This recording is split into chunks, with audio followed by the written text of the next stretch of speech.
Good evening, everybody. Mates FC podcast here. My name is Dave Chase. We are joined tonight by our captain, Captain Danny. Danny, do you want to say hello? Hello, everyone. I'm Danny Warner, and I am an ambassador for Mates, and I am also a team captain for Mates FC. And local legend. He's pretty much played in every team and every person. Then we're also joined by Mates FC's welfare officer, Mandy. Hi, I'm Andy. I am, as Dave said, the Mates FC welfare officer and one of the coaches, and also a coach at Football Fitness as well. So, hello, everyone. And then we've got Simone. Good evening, everyone. I'm Simon Green. I'm one of the coaches and managers for Mates FC. Lovely stuff. Right, I know anyone that watches each week hears the same thing every time, but for anyone that hasn't seen before or knows what we do, we are Mates FC. We're slightly different to a normal football club. We do not want commitment. We want you to get back out on that pitch and play football, where mental health issues or just life bringing you down has took you off of the pitch. We just want to open our arms and just say, come and play with us, come out on the pitch. And whether you want to do 5 minutes, whether you've had injuries that have prevented you from playing again or getting back into a team, just come and have a kick around. And we put our games up as events on our Facebook page. Put your name down for that. And then on the day, if you don't fancy it, don't turn up. There's no trouble whatsoever. We oversubscribe. We make sure everyone gets a game if we can. And it's not a problem. We just want to get you back out there when it's right for you. And we'll do anything we can to help you get back out there. So coming up tonight, Mandy. Right. So tonight on the show, we've got current. How are you feeling from your mental health at the minute with lockdown, etc.? It'd be really good to get some people's views on of how it's going at the minute with the continued lockdown and with the snow on top of that and homeschooling, anything like that. How's it affecting your mental health at the minute? And start getting some bits up on our chat group and we can have a bit of a chat about it. And then how have people found the snow? Do you love it? Do you hate it? Is there any funny snow stories from either currently or from the past? I know that my kids have been absolutely loving the snow. Get those posted on there as well and we'll chat through that. The worst conditions brings me on nicely to the worst conditions you've ever played in. So what football match have you ever played in? And what were the conditions like? Myself and Dan have got one that we shared together. So, and then favourite boots or kit stories. So if you've got any stories about kit or boots, what were your favourite boots? Could have been boots you had as a kid or boots that you've got now. It could be like even have 4 pairs of boots and never played football in any of them. And then who is the most famous player that you've ever met in person? So the most famous person that you've ever met. And then last thing is just any requests out there of trying to get anyone from another charity team. It'd be great to get you on. So if you can put some comments on from other charity teams, and then what we'll try and do is next week or the week after, we'll try and invite you on to be a guest on our show. So that's everything coming up tonight. So like I say, the first one is currently how's everyone feeling out there and with lockdown continuing. And it'd be great to get some messages. We've already got Lee Prowles already said hello. Pete has come on and said hello as well. And we've got a question from Matt Smith. Played against Seabrights at Melbourne in hail like golf balls. I actually was playing in that match as well. I was in goal and I thought the ref blew for us to get off the pitch. So I not sprinted. I had a fast jog over to the toilet block that used to be in Melbourne, in the middle of Melbourne. I ran into that toilet block, turned around and the game was still going on. And obviously I was the goalie, so I ran back onto the pitch and got back in goal. And then he did actually stop the match. So That was quite Wow. hilarious. So that was a good one. Yeah. And So then Christian's give us a thumbs up as well. So hi, Christian. any comments you got about anything that Andy's just run through, put them underneath, or anything you want to chip in, just put it underneath, and we will read out anything that's non-offensive. Well, not too offensive. Right. Okay then. So we touched on this a few weeks ago, and it isn't. Mates FC is about your mental health. It's about positive mental health, and it's about football. But we are generally a group of blokes. We've got women playing with us as well, and that's brilliant. But homeschooling, a lot of people have had to, in this lockdown, have had to do homeschooling. It's not something that comes natural to everybody. Captain Dan has been very open about, how it's been for him for the last few weeks. And it's something I want to cover again because, we're a few weeks into this now. And let's see how it's going. No one here is expected to be a teacher, has ever expected to be in this situation. So, a lot of us are beating ourselves up for not being able to do it as well as this. I don't know what Si's doing. I think it's the homeschooling. So Nice stealing. He's been decorating. He's showing it off. Dan, how's your journey been through this homeschooling period? I don't like to call it homeschooling because I haven't really done any. Done a little bit, but it's harder this time round, I think. But basically, the teachers, I wouldn't say they're putting pressure on us, but they sort of say, yeah, it's fine because I'm busy with work, so I'm working and I haven't really got any time to do schooling. And they say, yeah, absolutely fine, empathise with it, and then a week later they'll send you an email going, oh, so-and-so has not put any work in. Is everything all right? Yeah, it's fine. But I'm getting a little bit done. I'm trying to get them to do it on their own. My middle daughter's coping all right, but my boy he's only 8, so he's can't really be bothered. So not much is done. But I'm trying not to put myself under too much pressure. Obviously, there are people that are doing a lot. I'm having to work as well, so I'm quite busy with work. So. And Si, you've got the luxury of having a teacher as a wife. I have, and it's been a bit of a result this week. To be honest, she's been at home this week. You could have lent her to Danny. She's still working. She works at home. She does 1 week in school, 1 week off, and when she's at home, she's still kind of working, doing the phone calls. But it's been a lot this week. When I'm at home working and doing the kids, it is a bit of a chore. I must admit, I do find it quite difficult.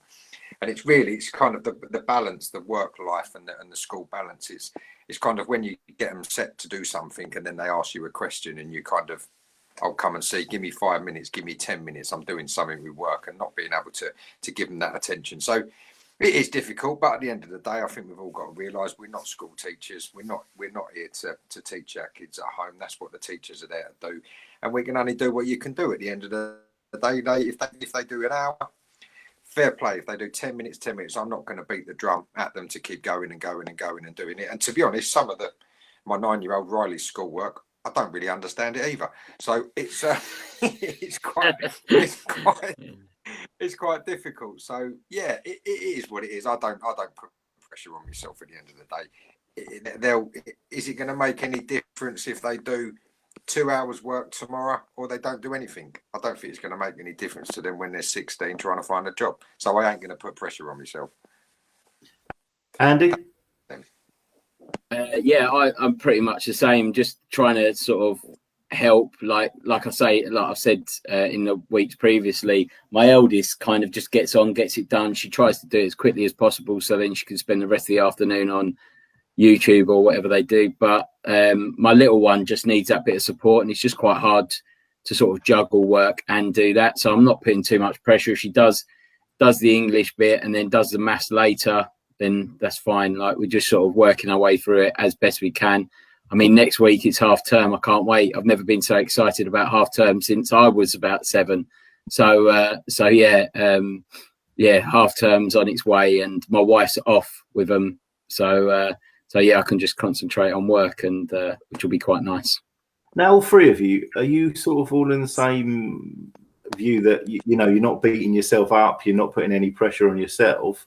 Are you, you know, are you acknowledging that like you're doing what you can and that's it, or do you feel in any way that you have you got other people that are like, oh yes, my one's read the Bible today, and you know, all this sort of stuff? Have you got any pressure like that from anyone? Well, Yeah. I mean, you just see it on Facebook, don't you? Oh, like this person's done this and this, and then in my youngest daughter, that they can upload their work, and you start seeing the gallery, and you're like, she's like, oh, I didn't see my bit of work, and you're like, oh yeah, I didn't upload that. But it's helped, like talking about it on here. You just feel like actually everyone's normal. Like I listen to Danny, and I think I've done more than that, so I'm all right. But yeah, it's Danny makes me feel good. Yeah, Danny makes me feel much better about it. But no, it's not. It's because like I think, like we talked about before, you can put like pressure on yourself, but you know, like my daughter's 6, and it's like actually if she misses a few weeks of schooling, it's not the end of the world. And she's not, because she's still doing schooling, and she's still doing like we're going out for a walk or all of that. It's all learning, and so I just think, yeah, you really can't put pressure on, and the schools are under pressure because like I know that sort of they're getting pressure from all like Ofsted and stuff like that to make sure that people are still being schooled.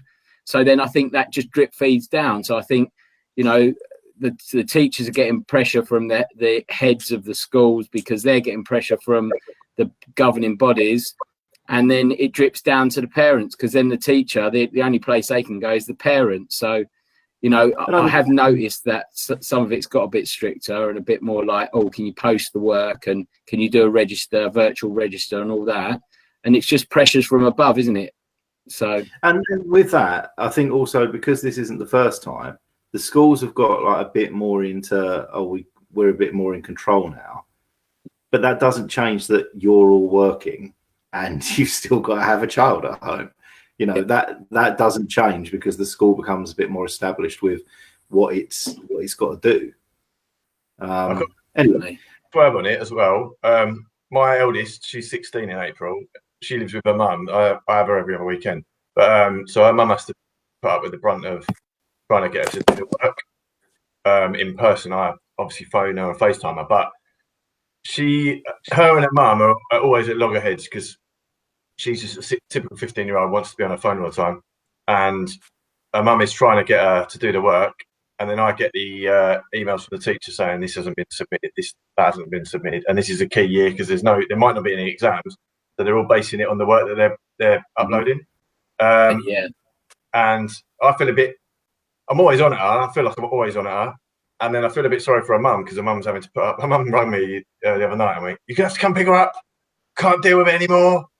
And I was like, "I can't. I've got work myself, so I can't. Going to see her tomorrow, so I'll have a little chat with her tomorrow." But I think for the older, like with me, with the younger ones, like we're all saying, we've all got younger children, and it's hard getting them. Like Si said, you put them down with the work, you go back to your work, and then 2 minutes later, it's, I don't get this question. And you're up, and it's, I don't get this question. That's why I'm having to knock it on the head quite often because I can't keep going up and down, up and down.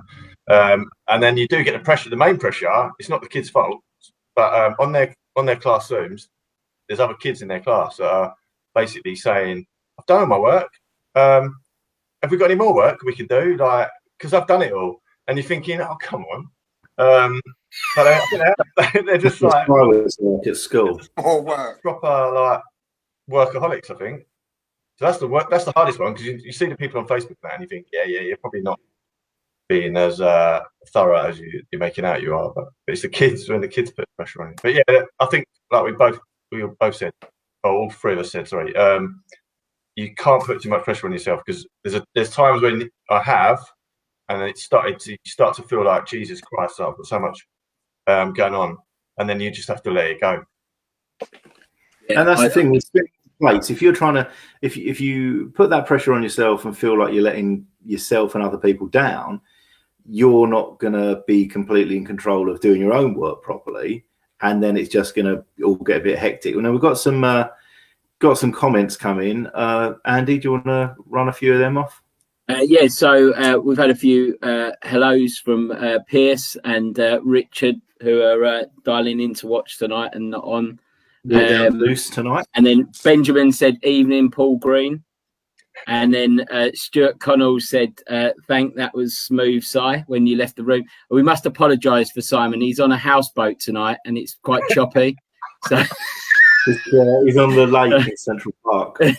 He's travelling down the Chelmer at the minute. So just bear with him. Away. And then Christian's put a really good point here. He's put structure works well for the kids, in my view. Help them to get the work done. It's still difficult not to get stressed, and the pressure, like Dan said, it's hard to not get stressed with it and add an added pressure to yourself. So yeah, really good point there, Christian. Also, with sorry, go on. No, go on. I was just to say everyday things as well.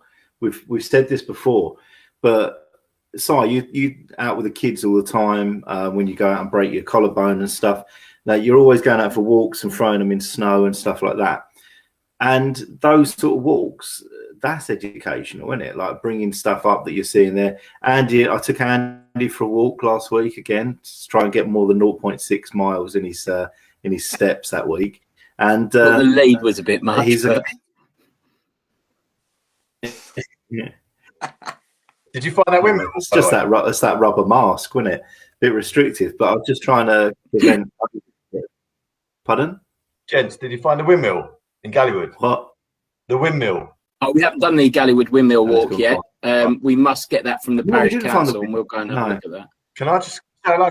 No, Can I just quickly say hello to Christian and Ben and Lee and Elmo, because it's quite good that they're all on it.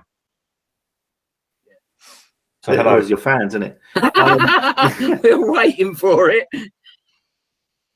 Where's the football updates from Murphy? Rich has gone down Zeus tonight, so he can't be with us. Double bubble, apparently. He's thrown out. Yes, he reckons he's thrown out, isn't it? Andy. Bubble. Yes, I took Andy for a walk, and like Andy's a keen twitcher, which people won't know. He's very keen on his birds, and he educated me on a horse, and just thought it was a big dog, and pointed at birds and stuff. So he educated me. What we found a bit unnerving was Cy Green wasn't driving around in his future car silently around Gallywood, so we managed to go under the radar and walk around without the Gallywood creeper getting us. So that was nice. Right, yeah. So mental health. We'll get back into football shortly. So now the update the government done yesterday, it really showed that the curve's coming down massively for COVID. It's definitely crossed, and what with the vaccine, all is going well. But yeah, so football on that subject. Now we were sort of thinking, from what we hear, that it looked like football was going to be back about. Oh, we've got a football update: Barnsley 0, Chelsea 0, half time. Big game for Chelsea. Yeah, we're looking at about sort of April, Easterish to return to football. Schools are due to start reopening from the 8th of March. And the government said last week, not an official announcement, but what they want to be opening after that is outdoor markets and organised outdoor sports again, which is where we come in. So they said that they'd be the first things that start reopening. So with that in mind, fingers crossed, we might be looking at a mid-March to get back out there. Any games last night, Murphy? Dave, just on that, Dave. My little and Riley plays in the Brentwood League on a Sunday. This is the Premiership. Go on. I'm sorry. Was that it? Was that what he's just boasting? Thank you for that. It's such a pushy mum. My child plays in the Premiership. The Brentwood League. I said. Brentwood Premiership.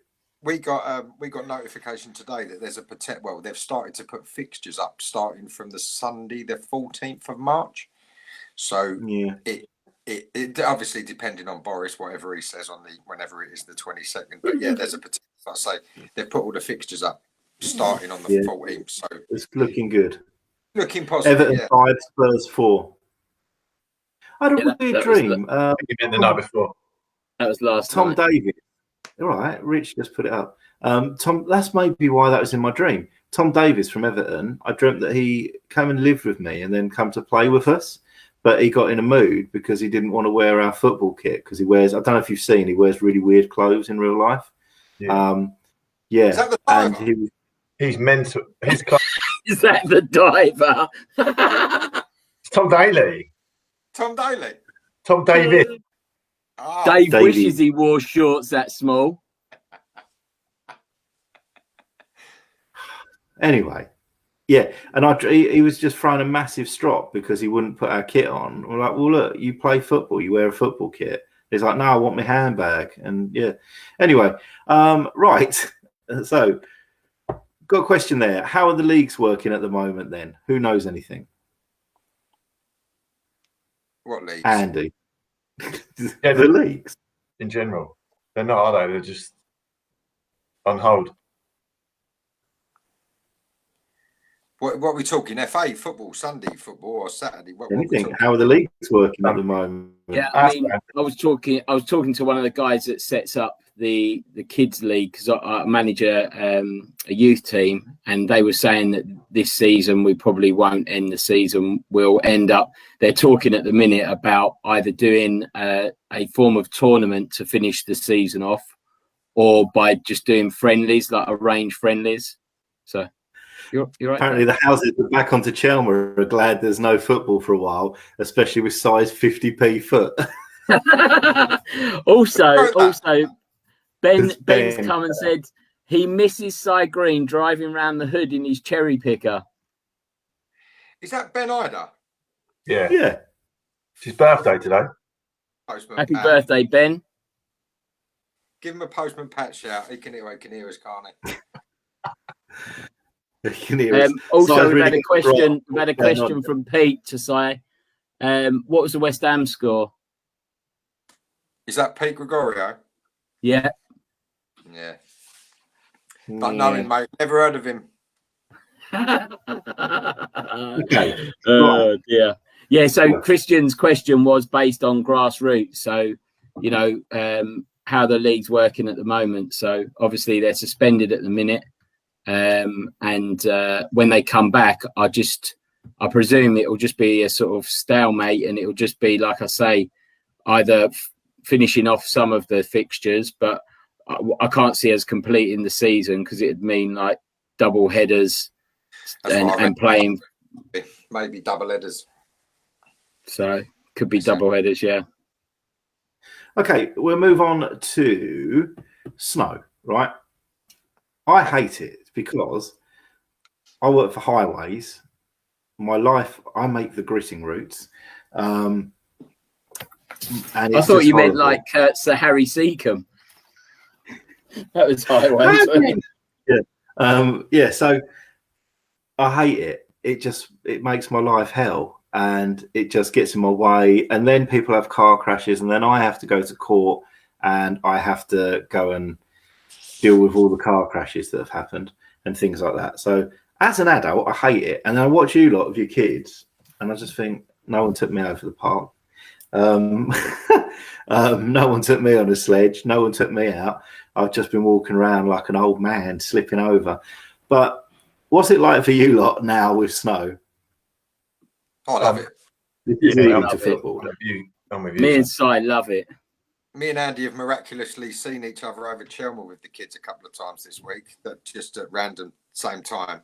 And the kids, no, they love it. Chelmer Park, it's always from when I was a kid. That's the minute it snows, everybody in the whole of Chelmsford descends on the Chelmer Park. Yeah. And it's been the same this week. It's been loads to the point where when was it on Wednesday? I think it was Wednesday. Yeah, it was yesterday. We went over there, or the day before. I can't remember what it was, and it was just a mud slide, but Yeah, there was still kids. So my kids that aren't my kids, one of them was showing me a video yesterday, and she's like, "Look what Mummy let us do." And there was no. Went over there to go sledging, but there was no snow on the hill, so they were just putting their coats on inside out and just bowling, like throwing themselves down the mud. And like I've never seen such fun with kids. You know, like who's ever let you just roll in mud like that? It's brilliant. Yeah, well, I came down on the sledge, and then I don't know if it's a weight thing, but it seemed to be a lot faster than when I was a kid. I saw that. You went on the A12, didn't you? Shot off the end into the A12. There was a fella actually. I was there yesterday, and there was a fella that there was everyone over there in your wellies, big jackets, and there was a guy over there who looked quite smartly dressed, really, Andy, and nice trainers on and all that. And his little girl went down the slope, and he kind of went behind her, and proper arse ended himself. Absolutely caked in mud. Obviously, the concerned me went over and made sure he was okay. But yeah, it was fun. Where I hid laughing. So the other thing with snow like that, right? If it was a normal year, how much would that have annoyed you with fixtures? Oh, yeah, immensely. But the boys' football, with my football, with the mates' football, everything at all. It's just I've just played football all my life, and there's nothing worse than getting up on a Sunday or a Saturday afternoon and for your game to be called off. It's just a nightmare. But it makes it easier with the current situation at the moment. That I think the last time Riley played, or we played, it was about middle of December. I think when was the mates' last game? Was that the end of November time? Was it? End of November. Yeah, there was a lockdown in November, wasn't there? It's got to be. Yeah. So we're looking at 10, 12 weeks ago. And that's the last time we've even kind of kicked a ball. All right, you go over the park and you play with your kids and all that sort of stuff. But it ain't the same as getting out there and doing it, training and having a game. That's what I find quite odd. So with that, what are the worst conditions? I'll just get Danny back. He's just disappeared. Get Danny back in because for a second. So Dan, you haven't missed anything. What are the worst conditions, you lot, and everyone that's watching, that you've actually still had to play in, where you think, why on earth has no one called this off? And what's that feel like? Do you know what? Myself and Danny had the same match. Go on, Si.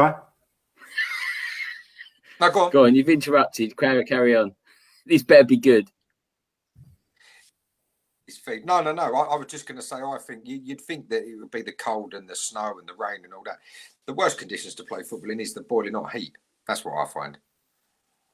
When you're running around and sweating. Not that I used to run around. What do you reckon? No? No, I know what you mean. We played a friendly once, and I must have filled the water bottles about 84 times being the manager. So that was the worst day for me, having to fill the water bottles. But yeah, the worst one that I think I've played in was with Danny. We had like 4 seasons in one day. We got there, and it was like a bit of a coating of snow on the pitch. So we all went round and cleared the lines.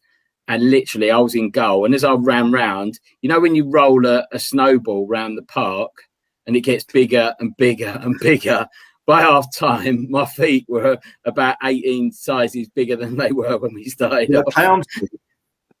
And then as the game went on, obviously the sun hit the pitch. So all the snow started to melt. And then by the end of the game, it was just a complete mud pit, wasn't it? And luckily for us, one of the shots went past me, like unusually, and it actually stopped on the line in a puddle. And so I ran back and picked it up. And then one of the players, Deansy, who quite a few of you all know, he tried to. I had it in my hands, but he still tried to attempt to get it. But yeah, that was a good game, wasn't it? Massive clown. But apparently, peers are saying, "Sorry, it's got to be Mildmay versus Tyrrell's Junior School. Worst conditions." Oh, yeah, no, that probably is. We was only young then. How old was we then? 10?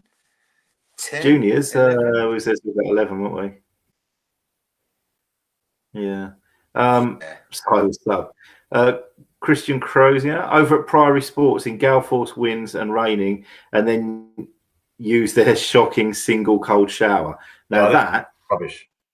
We've played the last 2 games before each lockdown we've had. It just so happens to have been the absolute wettest you could ever imagine. We chuck all the kit into one kit bag, and I went to pick it up, and I'm a big old thing, and I'm reasonably strong, but I went to pick it up, and I was like, I can't actually pick this up. It was just so, everyone's clothes were so wet. I got home and they came out of the washing machine drier than I put them in. It was ridiculous. And I was just thinking, like, bloody hell, like, you lot have been out there playing in that. But because it was the last one that we knew was going to happen before lockdown, we're like, oh, let's just try and give it what we can, try and get you the time out there. And everyone was well up for it, you know. What about sort of mud baths? You had any quite horrific ones of those? With your massive shoes. The one Andy said is the worst mud. Not really mud baths because they tend to get called off, especially our level. But going just touching on the cold. Someone mentioned, I can't see it now, but someone mentioned hailstones. We played in a hailstorm, and just a quick one. It was like you said, it was so bad. I had to do my shorts up even tighter because they were dragging down past my knees. And the ref told us to go back to the change rooms because it was getting proper torrential. And I don't know if you know Rob Smith and Simon Bowring, but you literally couldn't see because the hailstones were so heavy. And one of them went to go back to the change room, but then decided to come back and grab his bag, and they somehow ran into each other. And Sidney's nose just exploded. There's a picture somewhere. He's got all these cotton wool up his nose, like blocking the blood. But going on the cold weather, we played Crittall away in the Essex Premier Cup. I don't know if you remember that. It was like you used to get drawn against. You beat a team 8-0, and then you get drawn against some worldie team. We played Crittall away at Braintree Town, not in that main pitch, but round the back. And it shouldn't have been played. It was just hailing. It was freezing cold. It was like it is now, temperature-wise. And at the end, we lost 4-1, and I was so cold. Couldn't feel my fingers, couldn't feel my toes. It was so cold. When I got back to the change room, I took my shirt off, and I went and sat in the showers with my skin pads, socks, boots, shorts still on, but they were roasting hot. And you know when you've got freezing cold hands and you put them in hot water, I thought I was going to faint. The pain was unbearable. I was, honestly, yeah. Barney's just said he remembers it. I think I actually did cry. I was like a grown man. I was in the showers, like practically crying. It was so painful. Chill blinds, isn't it? Yeah, it's chill blade. Yeah, chilblains. Yeah, or we had pull your boots off, innit? I didn't even. We had one game where it was so windy that at one point the ball blew off, and it took about 20 minutes for somebody to run and get it.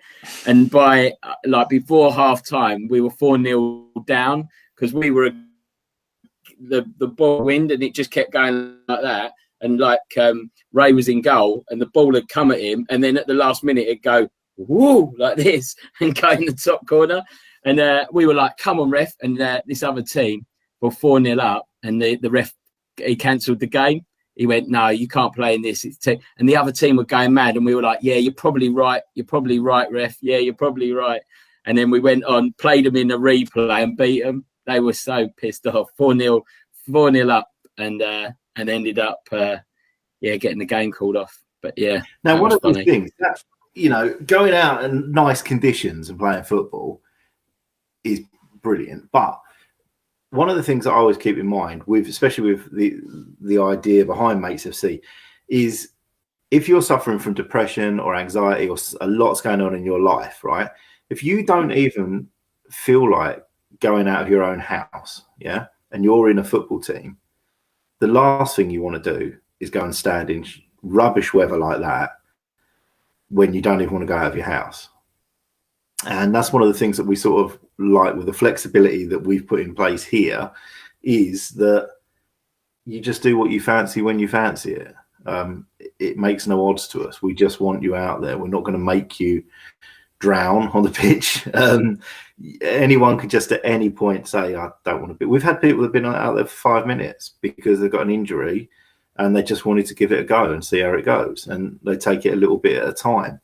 But if you're looking to come and play for us at any point, just if the weather's not good on that day and it's not something that you're enjoying, don't do it. Just come again next time. So bad conditions, and then favourite boots now. Favourite boots. Oh yeah. Oh, This is going to spark In debates. the old days, massive right? debate. I Massive debate. have probably since football at school, I've probably never kicked a football, right? But I might be brilliant. I don't know. I probably haven't. Also, I'm When you fat. kicked that tennis ball the other day, I don't think you're going to be brilliant. I was trying not to fall over. So also I'm fat. So with that, people that aren't fat won't understand. But you look at clothes in a shop and you're like, oh, this is great. I want to look like that. And you get home and like, oh no, I just look like a sausage in an overstuffed sausage skin like now. But the one thing you can generally still wear that look nice are shoes, right? So I'm with you, Dave. So when the Predator accelerators came out, I just thought there was the most beautiful things on earth, the original ones of those. And I bought them knowing full well I'm never going to play football. I just wanted to own them. I just wanted them. I loved them. They were beautiful. And in the past, I'm like size 11. And in TK Maxx and things like that, when you see things that are reduced, if they're 2 sizes too small, I just think, but they're well nice and cheap, I'm going to have them. And I'll probably never wear them, but I just like having them. So, yeah, like them Predators, I had them for years and they were just beautiful and I loved them. And then when the remakes came out in, what was that, about 2012, 2013, something like that, I bought a pair then because I'd got rid of the originals. And those new grey ones, oh, they're beautiful. They're just lovely. We've had a few. I told you it's going to spark debates. We've got a couple of sensible people on here. So Cy Bailey, Puma Kings from back in the day. Puma King. It's all about Puma Kings, right? Darren Barnard's saying Puma Kings. That's where it's at, boys. Other people have put. I'm with Pierce. Yeah. Somebody's put that. Christians put the old Coppers. Yeah, they were nice boots, but not as good as Puma Kings. Puma Kings, like slippers, like wearing slippers on a football pitch. And then Pierce has come in with Tiempos. Yeah, they were my dream. They're not Puma Kings. They didn't have the tongue. What about the tongue on a Puma King? Can't get better than that. Copa Mundials all day long are the best boots ever made. No, but are we talking about the best boots, or are we talking about the best looking ones that you've wanted, or the ones that you wanted at the time? Because there was just that feeling of, do you remember like you'd go in town when you was allowed to go in town on your own, and then you'd go in Benji's sweet shop and then get pulled back in because they thought you shoplifted a massive chewy rat. But I hadn't. I just put it on the scales before they'd seen, and she thought I hadn't weighed it, and she'd come and shouted "thief" down the high street at me. Anyway, but you'd go in town, and then we weren't allowed to go in town on a Saturday morning anymore. But we'd go in town at like 7 o'clock on a Saturday morning and just go around all the sports shop and go, "I want them. I want them. I really want that football shirt. If I've got some money one day, I want that boot bag." And you just go and like find these things. And there was just something so amazing that when you went in Pope and Smith's, when it was at the top of the high street in Chelmsford, when you went in there and you got that pair of football boots that you just wanted, or like I remember getting my first West Ham kit. It was in a shop in Romford. Took all my clothes off and just put the whole kit on, shin pads and everything. And that was High it. Street. You froze it. You froze again. He's just thinking about Benji's. Oh, these ones. I hate them now. Oh, he's come back. He's come back. You're frozen, Dave. You're frozen to me, Dave. And me. We've got some more. Matt Smith has put. I still likes his Sondicos. Oh, Sondicos. Matthew Dyer, Adidas F50s. Yeah, Tom Gidding, World Cup Adidas. and lace through the tongue. The World Cups Adidas World Cups were always good for when the weather in the bad conditions, but during the summer and a nice soft pit and a nice decent pitch for the Mundos. Rich Murphy all day long. Woolworths. In the pick and mix. Rich. From Woolworths. They were the ones, like Action Men ones. Brian Robson, New Balance we've had from Ben. High Techs. Do you remember that High Tech? All the Southend players used to have High Techs because High Techs used to sponsor South. Yeah, but I had High Techs before they were high tech, fashionable High Techs. And then Gary Lineker brought out Quasars, was it? He had a special edition pair of Quasars, I think. Is that how you say it? Quaver? It's walking. No, Quasar. Yeah, Quasar. Yeah, Quasars, yeah. Yeah, they were nice. Out they weren't as good as my Puma Kings, though. Nah, yeah, I had them. I don't think do you know what the other... feet good enough, if you've got feet good enough, it doesn't matter what you're wearing. I'm not talking about myself here, by the way. Well, the thing is, my mum always said you should look the part. Like, I've got all the golfing gear, but I'm still rubbish. And same at football, I was rubbish, but I just loved it. Lee Honeywood always used to say before every game, you look good, you feel good, you play good. And I used to think, what the fuck are you talking about? And then you'd sit there and think about it and think, actually, he's right. You did. If you're not wearing a nice kit and you're wearing nice boots, you do actually feel better and you play better. Matt Smith has said that's why Southend are going to be a non-league team. Just like Leyton Orient. That's half. Oh, that's out of order. Sad times. Fair enough. Where's Saigon? Where's he? Miss Saigon. Just still dining out. He's not sunk the boat, but the boat's not. Chris Crozier. Hang on, Ravens kit was over. Yeah, Raven. I didn't like the Ravens kit, Chris. Just touching on what Chris was talking about earlier. Worst club facilities. Priory were brilliant club, brilliant pitches, but their changing rooms were awful. Really small, one shower. Is it awkward when you sat on the floor in your kit? Oh, shower. Elizabeth, come on! This is not a normal shoe conversation I hear on Facebook. What happened to Louboutins? I've got a pair of them, and I've got a couple of pairs. And molded. You know, and no one ever wear them. You know why Louboutins come with that lovely? Yeah. Look at them. You know why Louboutins come with that lovely red bag? It's because you can't wear them for more than 5 minutes, and then I end up carrying them at all the weddings and everything. So at least I've got that little bag. Mine aren't women's ones; they're just like a pair of high tops. Oh, I wear women's Louboutins. I'm 12 foot tall. When you're hoovering. Dan wears his on the weekend to Louboutins. Not just the weekend. I'll tell you what, right? Next week, if I'm on next week, I've got red knee-high boots. I wore to Butlins once, leather boots. Okay. I'll wear them. Yeah.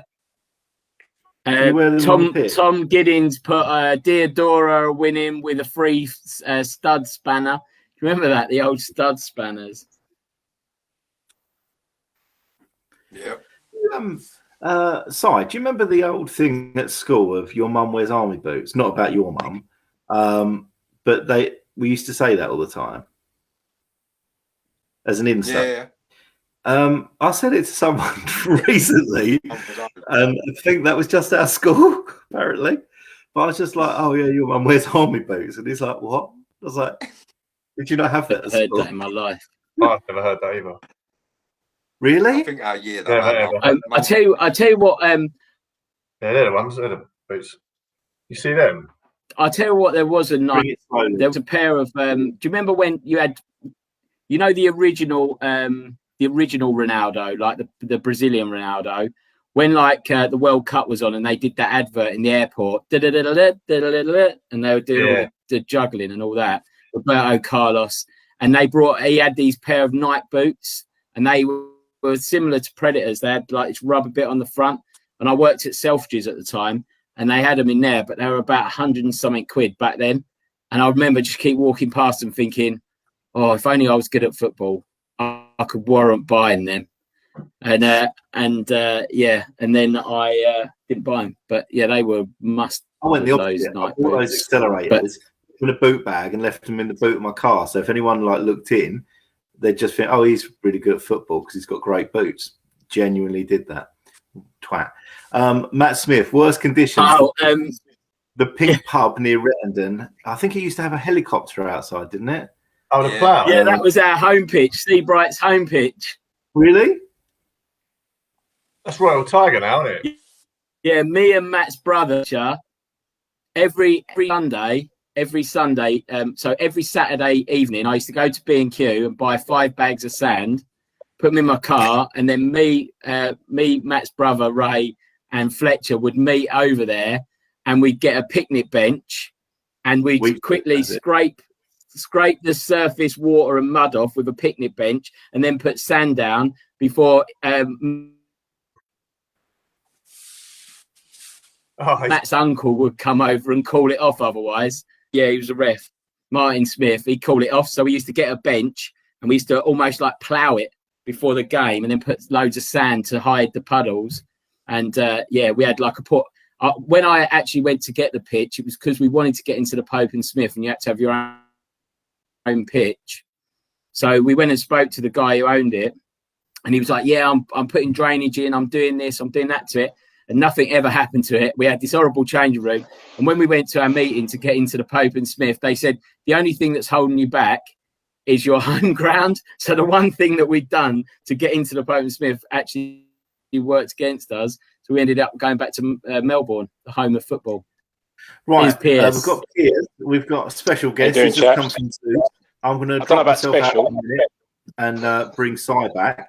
Just off the back of this, if you then move on to kit as well, worst kits, best kits, that sort of stuff, I'm going to drop out and bring Si back. Cool. I've been listening, guys. I was enjoying it, so I thought I'd jump in. Fair enough. Jump on the bandwagon. Yeah, exactly. You've been getting a lot of stick tonight, Simon. Standard. Paul, well, yes, I have. Paul Merson's high techs next to me as well. High tech, were all right. That's the worst name you've been called, isn't it, Si? Mundials all day. What's that? It's the worst name you've been called. Rich Murphy's put Pierce. That place in Harlow we played the County Cup was nice. Harlow? Yeah. Harlow? Yes. I'm thinking. West Essex, just north of Epping. You're 1-0 up. Can you remember that, Si? No, the 4-1-4. Keep going on the 4-1-4. I'm struggling with the game. I'm sure it's awful. I can't imagine there was no disrespect for anyone in Harlow. No, but yeah. I think that was the one where is that the one where Sonny? I think we beat them 4-1. Where Sonny when Aaron Redmond had that geezer chinned Aaron on the sideline. I don't think I was there. Rich will probably comment if he remembers. Yeah, I'm sure it was. We went to Harlow in the back, deep Harlow, like rough area. Where's that? And he's frozen. Yeah, we won 4-1, and I do remember that game. I do remember that, Rich. Rich has come back first round when the bloke clumped Aaron, so it is the one size talking about. Yeah, I think I was in India. I think I was in India working. I don't think I was about. What are you looking at that for? I don't think you got picked up. Guy Bailey's put that he played in the Pope and Smith for Ingatstone, so we probably played against you. Was that the Redstones? And then Rich has done an update. Chelsea are winning 1-0. Redstones, yeah, that's right, yeah. Just quickly, Elizabeth Carpenter, is that Libby Carpenter? That would be the very same Libby. Is it Libby Carpenter? Libby. It is, yeah. I saw her jump in a minute ago when I jumped on. It's my sister's mate. Our schoolmate. Yeah, of course, it's yours. I haven't seen her. Oh, I haven't seen her since school. Anyway, crack on. Yes. You can't wait for the knee highs, Nick. Dan. Right, what else you got? Andy? Christian Pierce a game against Collier Row away was pretty shocking way back in the Echo League. Oh, mate. Like, I think we was playing in the flats, weren't we? Yeah, that was rough.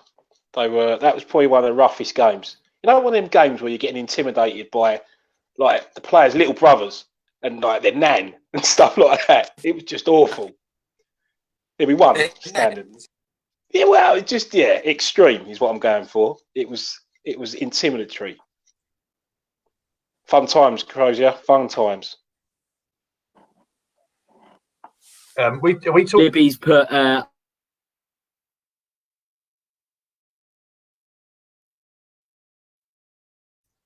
Worst Name Kitchens Christian United. said earlier about Raven. Man U? No, Name United. No, Name United over John Okay. Shannon, Wiki Yeah. changing rooms. Yeah. No showers though, were there? There weren't any showers. Yeah, Chris Crozier mentioned earlier that Ravens kit was awful. It was pretty awful. We had that kit, you know, remember in the 90s when you had the laces here. Naughty. Oh, wow. Naughty Really? kit. Been a decent team, but shit kit. And we had pretty poor change rooms as well. I always remember Shannon. You used to run down. Is there a landfill place over Yeah. there or something? It's a glass and Yeah. metal out. Yeah, like a Coke can would appear through the mud. You'd be like, oh, That's right, it. what's all that about? They had to get rid of the That's changing the rooms worst. because it was filling with Yeah, methane gas, wasn't it? It's Apart still from there. dog isn't wall, it? because that's the only thing you get over Shannon. No football over there now. That building can't be there anymore. It's not there anymore, is it? Nah. No, there's nothing over there. Football kits. I was Guys, thinking but about it's the like- worst it sounds football like kit I've playing ever at worn. Harold. You jumping in there, Andy? No, sorry. Side Bailey just put, sounds like playing Harold Hill away, an intimidating crowd. Oh, yeah. That sort of thing. I'll jump in on kits now, Andy, if that's all right. Darren Yeah, Barnum. Gallywood. Sorry. I can't remember how old we were, but we had this sponsor, and the sponsor was just a massive square, to the point that when you were running, if you was against the wind, like it was literally holding you back. It was the worst thing in the world. Yeah, that's probably the worst kit that we ever wore. Sponsors ruined it. Greeny or Pierce, you need to read Daz Barnard's comment. I can't get on Facebook when I'm on this thing. I'm not What's he sure. put on? He What's he said- said? That shocking pitch with the slope at the back of Chelmer Park, Slags Lane or something. Oh, wow. Darren, shots Oh, fired. wow. Oh. How many times you come over there and win, Barney? That's the home. That's a fortress. That Oh. place. I don't think. Yeah, no one's ever won over there. It's a brave keyboard warrior that says things To like be that. fair, the only That good is thing a about great that pitch is the dugouts that Tatey built. Tatey built those dugouts and they're still standing. You want your house doing, get in contact with Tatey because them dugouts have been there for years. Is that the old fella with the tracksuit? No, that's Sid. Oh. Yeah, we Tate, still. Sid, no, Tate. Tate. Over there. Stephen John Tate. His brother. All right. Yeah, we've got a bit of funding. They're knocking all the changing rooms and all that down over there and building a nice brick built, facilities and all that, and going to have a little bit out the front so you can sit and watch the game by the bar and all that. Apparently, Nice. but yeah, They- I can't remember losing there, Piers. Can you? How many times we lost there? You struggle to remember. I think I only played Who for did it. Darren Barnard play for when we played over there? Who would that have been against? Who would he have played? I think for I've at only the ever time? played Barney when he was Ravens. Did he play with you at Ravens? Yeah, we played you once over there. I think we won. Let's get on. We even No, you won. never. No, you never. We even I won. remember coming to your place over Rainsford and beating you. I don't remember losing to Gallywood. What are you talking about? I've just given you the game. When we played you over Rainsford in the cup, we done you. Rainsford. Rainsford School. Saturday. I can't hear you. Darren Barnard's a very good player, actually. He's a very, very good player. Does he still play now, Dan? Darren? No, I don't think so. He could do, but he's always injured. His boy's a good player. He's a He played, machine. Andy, he played in that game for you. Dad's played in that game for you. The 7-6 game. Seabright. Seabright. Yeah. When he beat us. Yeah. Who's the other one of your mates, Dan, that's an half-decent player? Forget. Is it one of Simon them. Bowring? Yeah, Bowring? Sidney. He's Yeah. a good player. He's a Sidney, defender. yeah, he's good. He's the one whose nose exploded. Oh, I've got another cracking story about. We talk about kit and stuff, aren't we? Yeah. Right. Well, we played when we played at Rainsford. I remember these games at Rainsford. We played Shenfield, and they were a lot older than us, and they were absolute lumps, right? And City went up for a header with one of them, and he accidentally caught the geezer in the nose with his elbow, and the guy was seething. He was that big. He had rolls in the back of his neck, and he was going to kill him. And City looked over. Darren's dad was manager. City looked over and went, "Sub, coming off." And we'd used all our subs, and he just went off anyway.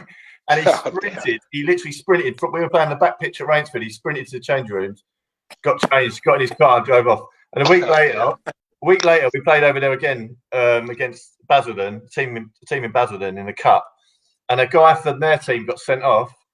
And I think it was the same game. He walked off. He kicked the nearest bag. It was City's bag. And he split a tub of Vaseline all inside City's bag. And it was either the same game or the week later, but Darren's dog pissed on his bag. He had like 2 weeks or 3 weeks from hell. I remember talking about kit and play football.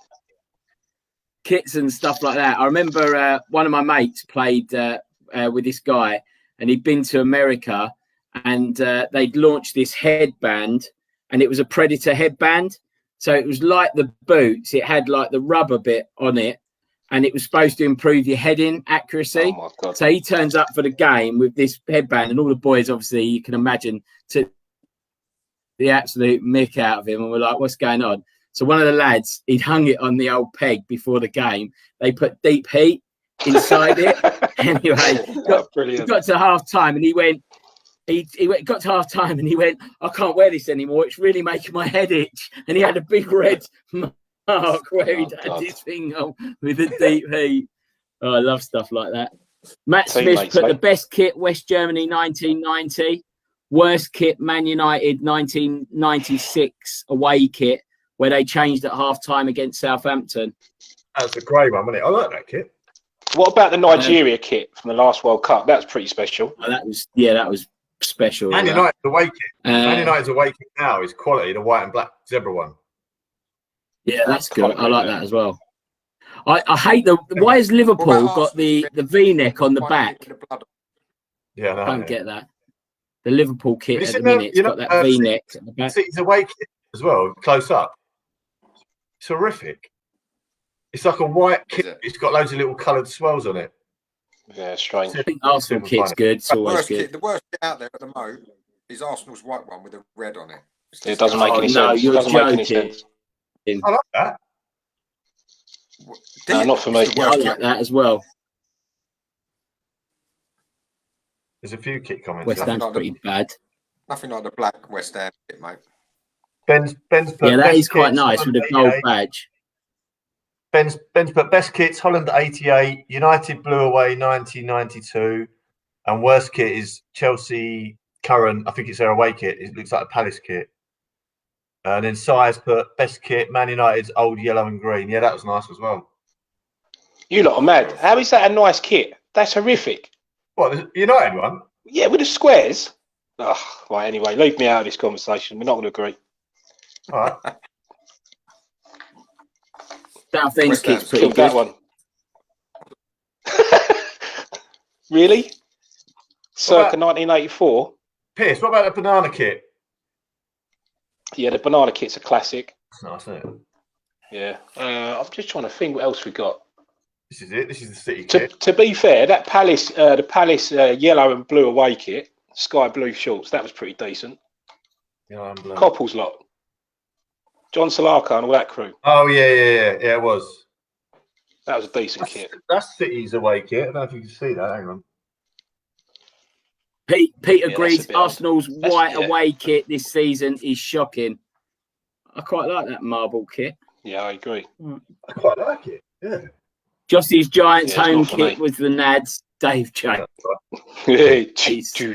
Jossie's Giants. Jossie's Giants. Best programme ever made. Jossie's Giants. I said that the other day to my youth team. I said, come on, look at the other team. They've got here. They're all ready to go. You lot are mucking about like Josh's Giants. And they went, who? And I was like, that's lost on you. That is completely lost on you. Dependable. Right, okay, let's move it on. So we've done worst kits. So who's the most famous bit? And we've had a couple of messages, but they've drifted off. So we had Lee. He put that he got a little bit inebriated with tubes in his pub. So that was his little claim to fame from football. And then Matt Smith said that he met Jeff Hurst, and he said, a true legend. You can keep your Beckham, you can keep your Rooney. He's won a World Cup. So, but then he went on to say about Matt Lockwood, who is his absolute idol. Who Matty Lockwood? Yeah, he's a friend of mine. I know Matty Lockwood, and I used to play football with him. And he went on to have a really good career actually at Leyton Orient. So, and that was when Leyton Orient were good. So I remember Matty Lockwood, yeah, left peg quality. Never heard of him. Jeff Hurst went to Rainsford.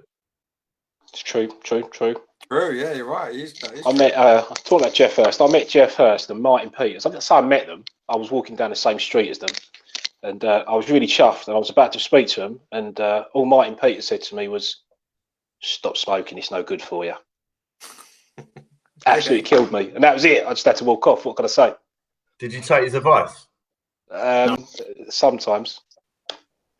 Yeah. I take your point down. One of the funniest stories, like I remember my mate's dad used to be the manager at Southend, David Webb, old Chelsea player. And my mate said to me, "Oh, Dad said, like, do you want to come to the game at the weekend? We're playing Watford." So I was like, "Yeah." He goes, "We'll get to sit in the director's box."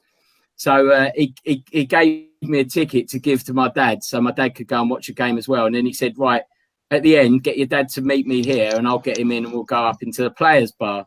So we watched a game, and we won 4-0 or 4-1, I think it was, against Watford. And then we're standing in the bar afterwards, and I was going around my program getting all the Southend players' signatures. And I went up to the bar, and we used to have this player who was coming to the end of his career, late 30s, Ian Benjamin. And he was standing at the bar with his orange juice. And I went up and went, "Oh, excuse me, mate, can I have your autograph?" And the Watford goalkeeper turned around and went, "Yeah, of course you can, son." And I went, "Not you, him." And Ian Benjamin went, "Oh, what, me? Yeah, no worries, mate." Signed it. And I looked at this Watford keeper and was like, and then I came out, I said to my dad, "That Watford keeper's trying to give me his autograph." I told him where to go, and I got like Ian Benjamin's, and my dad's like, "Good on you," like that. Anyway, a few days later, my dad went, "Oh, you know that Watford goalkeeper, you didn't get his signature?" I went, "Yeah." He went, James. "He's at Liverpool." David James went on to be at England. I pied him off for Ian Benjamin. I've just nipped back funny in from enough, they've got this. They've got a Facebook page at Southend now where they've got old players back. And Ian Benjamin came on the other day, and I wrote that message to him, and he was laughing at it. I said, "I pied off David James for you, mate." I'm going to. What other comments we got coming in? Not sure if Andy can hear you, Dave. Okay. Can you? I can, yes. Yeah. All I was going to say was, Luke Chadwick, right? I messaged him after last year. He put something out on Mental Health Awareness Day about his experiences with mental health when he played for Man U and things like that. And I messaged him straight after that. He got straight back in contact with me. He agreed to be, and Andy contacted him. He agreed to be our patron, and he'll play for us. He'll come and watch the games when it doesn't clash with what he's doing at the moment. He's such a lovely, lovely man. And just like those messages, I'll text him in the morning and I'll ask him if he can just send us a little message for the team that day, just to give him a bit of a boost, really. And he just sends them straight over. He's just been an absolute diamond. He's such a nice bloke. That's all. I'll leave. I'll go back now. And Simon, is he your best player you've ever met? Oh, he's gone. Well, that was but just touching on Dave's point, he from the very first time, like, I emailed him, he just came straight back, and ever since he's been really supportive of what we're doing. and anything that he said, how he can support, and the messages that he sent. You know, he played for one of the biggest clubs in the world. You know, and for him just to take that time out has been excellent. So that is really. He played for two, didn't he? Didn't he play for West Ham? Brilliant. And title chasing West Ham. And testament to the guy, Cambridge, which is his home club, and he ended his career at Cambridge. So, but yeah, I mean, they all have down points, don't they? So going to West Ham, but right. Any? Matt Smith's put any kit Southend wear next year because they'll have a national conference badge on the sleeve. Yeah. He's coming for you tonight. Climbing up. We're slowly climbing out of that relegation bit. And then Christian's put Charlie George. He met Charlie George, great player, at Gallywood Eagles presentation evening in 1993. Where was I? Oh, yeah. What? Charlie George? No, I don't remember that one. Ben, I spent half of a cricket match shouting, "Oi, Brett, you're not very good," in other words, only to be told I'm actually abusing Glenn McGrath.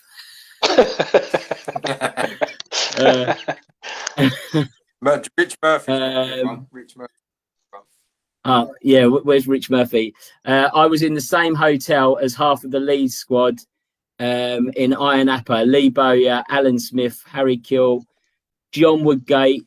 It was Woodgate was totally under the influence of drink for a week, and Bowyer had a bit of a to-do with a Blackpool fan for calling him a liar. So that's I swear, you know, it's got like it was. Dave tells us off. Oh, okay, sorry. Okay, don't say that to me because that'll just open a floodgate. Right, and then Darren Barnard, Louis Figo at his bar. Yeah, you say that, Simon, because I can't. Villamora met Danny Warner at the same bar. Funny enough, I'd have rather met Danny. I think he didn't ask me for my old that hair and those red boots. Did he have his red boots on, Daz? And then Marconi Club, Christian's put. So that must have been where Charlie George was. George, yeah. Ring any bells? I'm trying to think. Was that underage getting boozed up in Marconi Club? Fantastic times. Yeah, great time. I don't remember you were hammered on 2 Strongbow. Yeah, exactly. Oh dear. Oh dear, that's a housing estate now. Have we got any more comments coming in? Anybody else? Anybody trump? I've met a few, but not anyone really famous. I have got a fun. The famous people. I mean, South. Can I just quickly jump in with a story? I was at Palace in the hospitality. You have to wear a suit, don't you, when you go to hospitality? And we were in the players' bar after the game. And I was just at the bar. I can't remember who I was with. I was with a couple of mates. I was at the bar, and this little kid was going around getting all the players' autographs, right? And I'm just standing there in a suit, and he come up to me and goes, "Can I have your autograph?" And I was just like, "All right then." You know, when normally any normal person would go, "Oh, sorry, I'm just a fan." I was like, "Yeah, yeah." Signing his little book, and all the players were looking at me as if saying, "No signing." Dan, similar to that, because I live at the cricket club. When there's cricket on, we have like a traffic jam trying to get out of our car park, and you get like kids waiting around to get autographs off the cricket players, and a load of them live in this building. And I was driving out there one day, and this little kid and his dad sort of like waved me over, and I pulled. It was in the summer, I had the windows down, and he went, "Can I get your autograph?" And I was like, "Why?" And he just went, "Are you a cricketer?" I was like, "No, I just haven't got a clue. Like, I don't know nothing about cricket." And he's like, "Oh, okay." And just drove off. I was like, "Oh my god, that's really weird." But just remember, I'd done a wee next to David Beckham, but I didn't know I was doing a wee next to David Beckham. I was in a pub, and I went in for a wee, done a wee, come out, sitting with this girl, and she went, "I can't believe that. You're so lucky." I was like, "What?" And she went, "Well, Beckham." I was like, "I don't know what you're on about." And then he come out of the toilet, and I was like, "Oh, all right." Yeah, that was it really. Where was that? I think it's called like the Straw Hat or something. It's in Bishop. What do you call it? Sawbridgeworth, next to their house. I used to see quite a lot of famous people, like when I used to work at Selfridges, come in, and Petit came in once when Arsenal were really good, and Omri. I met Omri. He's a legend. But one of these stories was my mate had to get a pair of Hunter Wellies out of the window, and he loved Oasis, and they were massive at the time.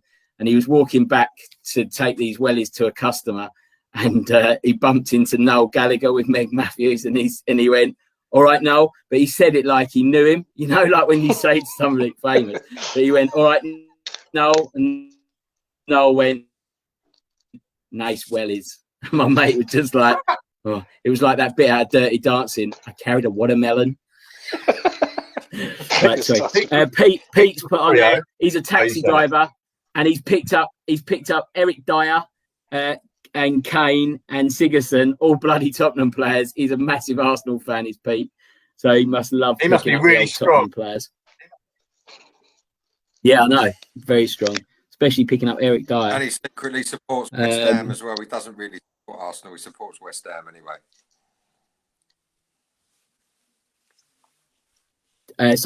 Tom's put, didn't Marconi Club take over name United, then Chelmsford City, if vaguely remember? It's very correct. Factually correct. True? Yeah, true, yeah. True fact. The club with no name. What, Chelmsford City youth team? Yeah, Chelmsford City youth. Name Marconi's Chelmsford City youth.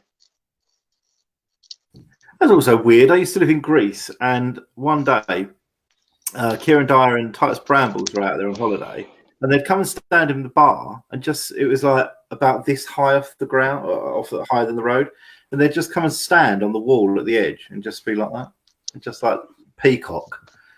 So like everyone could see them. It was really weird. They never spoke to anyone or looked like they was having fun. And then they went for a jog down, if anyone knows Malia, not the main strip, but the main road where all the buses and that go. They just went for a jog down the main road one morning, like with all the buses around them. And like, yeah, that's my exciting story. It just reminded me of one actually. We met Glenn Johnson out in Marbella. I can't remember what it was. He must have been playing for Portsmouth at the time, because Chelsea were playing Portsmouth and he was on loan, so he couldn't play. I just remembered that one. And we were just in, what was it? It was in Lineker's, weren't we? Playing Paul in Lineker's. Yeah, we just literally had a beer. Glenn Johnson is sound. He was at Portsmouth, and it was just before he went to Liverpool, I think.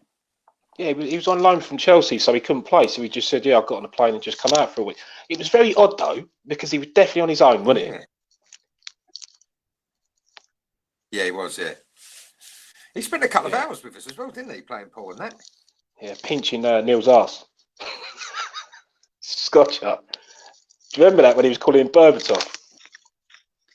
Yeah. Fun times. Who else did we met? Someone else played that holiday as well, didn't we? Who else was there? No, I think we met Carl Walker in Portugal. Or kept Who was the fella that was on the plane? Who was the fella that was on the aeroplane that we all sang to, and his son started singing with us? He played for Leicester. Bit of a legend at Leicester. Frank Worthington. Oh, what was his name? You was there. What's his name? I can't think of that. He was on the plane on the way back. How long ago you talked? And we got off with. How long ago you talked? On the way back. I'm sure it was on the way back. It would have been early 2000s, Dan. What, he was playing then? Yeah, he was a blonde fella, Leicester legend, and his son had his name on his back, and we was all singing to him as we got off the plane coming out of Stansted. Not Robbie Savage. Oh, what was his name? I can't remember, Simon. I think I must have still been drunk. A blonde. If somebody's listening who can remember that, please. A blonde Leicester legend. What was his name? I keep thinking Whittaker. Leicester, yeah, it's a Leicester legend. I can't think of his name. It'll come to me. I'll say it in a minute if it comes to me. I sat next to Tony. Went and took my seat at the cinema in Basildon, and Tony Cotty was next to me. And I went to my wife. I went, And she was like, "Who is it?" And I was like, "Oh, thanks for that." I see him at Benidorm Tony Airport. Totti, apparently he's quite famous. I saw him and can't remember it. There was a few ex-pros. They were there for some tournament in Benidorm, and I stood next to him waiting for the cases. I don't know why, but I just couldn't bring myself to say, "Can I have a photo, mate?" I just kept going. I got my phone out, got the camera set up, and I was just looking at him going for about 10 minutes, and then in the end, he got his case and just went. I was like, oh. Mr. Trick. I went to. I got invited to a corporate do at the old Walthamstow Dogs. The guy that we like, the guy that invited us had a dog race in there, so we were in there, and Vinnie Jones came in with Dennis Wise, and they sat because they like their old greyhound racing. That was pretty cool seeing them too. Was that when he was right? Have we got any more? Has anyone else got any? No. If you could quickly get them up, and then we can read them out on here. Christian's put issue. issue? Matt Elliott. Matt Elliott. Was it Matt Elliott? He was bald, wasn't he, Matt Elliott? No, weren't Matt Elliott. I think Chris means, is it? Muzzy, is it? Muddy, nah. Oh, right, yeah. God. Can't think of anyone other than Savage with blonde hair. Was it long hair? I'm trying to think. Like, sorry, I'm really struggling with this. If I was there, I can't think of any. I'm not going to sleep tonight. The best player Leicester's ever had is Stan Collymore. Southend legend. I'm sure he was a defender. Best striker England ever had, Stan defender. Collymore. If anyone thinks otherwise, I stand corrected, but Stan Collymore, best striker England. Ulrika Johnson would say he's the worst striker. Wow. Allegedly. Dan. He's gone now. Oh dear. Move on. Yeah. Emma Wesky. Spent most James of the Ramage. time talking about fishing. So Si actually did some work in Dave Seaman's house, and he talks about fishing. Dave Seaman loves his fishing and ice skating, believe it or not. He still does ice skating after doing the programme. Weirdo. He used to have to take Azza out, didn't he, fishing, to keep him calm during England. Yeah. Yeah, he did, yeah. The fun, do you know Dave Seaman? Like, one of our mates is called Dave Seaman, and we went to a stag do, and the taxi driver was standing there with a sign saying Dave Seaman, and as we walked over, my mate went, "Oh, hi, yeah, that's for me," and these two paparazzi went, "Oh," and walked off. And they were waiting because they'd seen the sign, and apparently there's always paparazzi at the airport waiting, and they were like, so like literally they're waiting. Then he walks over and went, "Oh, I'm Dave Seaman." They were like, "Wasted our time. Been waiting here an hour." When I pick people up in Greece from the airport, I have Rose West or Fred West written on my iPad and hold it up just to embarrass them when they come out. That's I've just right, okay. And then last point we had tonight was just a request from anyone for from charity teams who'd like to get on in us 1 week. So if there's any charity teams, it could be somebody that we've already played, or it could be anybody who's part of a charity team. If they'd like to get in touch and maybe put a comment on here, and then next week or the week after, we'll get you on. When's I think it'd be great to have Spencer on to talk about the you could be a Affinity guest Cup. on our show. Yeah, that'd be great. Really good. And also, from everyone out there, if there's anything you want us to talk about, or if you just want us to shut up, just tell us. Give us something to, give us some ideas of what you want covered, or any topics. And once we get playing again, we'll have Chelsea won full time. Any topics you want covered. Once we get playing again, we'll have players come on here and talk about how they've done a goal as good as Piers' probably. Surely that's impossible. No one could score a goal like that. The net. Did I tell you about the net? The way the net ripped. I thought he'd ripped it. Like the precision on that shot. Laces. Instead of having that football pitch background when one of us goes off, you should just have that goal on loop. Yeah, Yeah. You know what, Dan? I have to thank you for that goal, because if it wasn't for your shockingly overhit corner It's not for the overhit. fifth time, It was about it was about the fifth corner I hit, exact same spot. And the reason I overhit it is because every time I overhit it, we nearly scored. Then we did score. Christian put fair play. Christian's put sounds like a fluke, mate. There was nothing fluky about it. Absolutely, honestly. If it had been Thierry Henry, we'd have been talking about it for years. I'm blushing. It was Ronnie Whelan against Man United in that cup final. Was it Ronnie Whelan? Tonight. Everything lined up properly for years. Sorry, you were talking about, Andy, you were talking about other charity teams, weren't you? We've just digressed. Yeah, sorry, yeah. If we've got anybody from another charity team, it could be somebody that we've already played, or it could be somebody that wants to play us in the future and just wants to come on and talk. Then by all means, just get in touch with us, and we'll get you on the show. And also, Dave, like Dave said, it'd be good to get a bit more information about the Infinity Cup as well. Affinity. Oh, sorry, did I say it? Athens. Affinity. Where's the Bud Light Cup? Oh dear. The way that ball shot sorry, did I? Was like a wet gremlin giving birth. Just shot out. I don't know what you're talking about there, mate. Oh God. Right, let's have Cy back. Stunned silence. Dave stepped out again and put Cy in. They just left us with some sort of greasy birth of a gremlin and just left. Just left. Andy, are you in your bathroom? Sorry, how's the Cy's in the bathroom? No, are you in your bathroom? Who, me? He's in the bar. He's in the bar. Yeah. He's got his laptop on I'm in the bar. Bar. No, I'm not in the bathroom. I'm in my office. Tough time. What, are you trying to find the Leicester player still? Yeah, look, I'm googling ex-Leicester players at the moment. Sorry, you said he had blonde hair. Did he have long hair? Or did he have glasses? He might not even be Leicester. Did he have glasses? Did he wear a hat? Not at the time. Like, guess who? It was Mrs. Brown. Is it Bernard?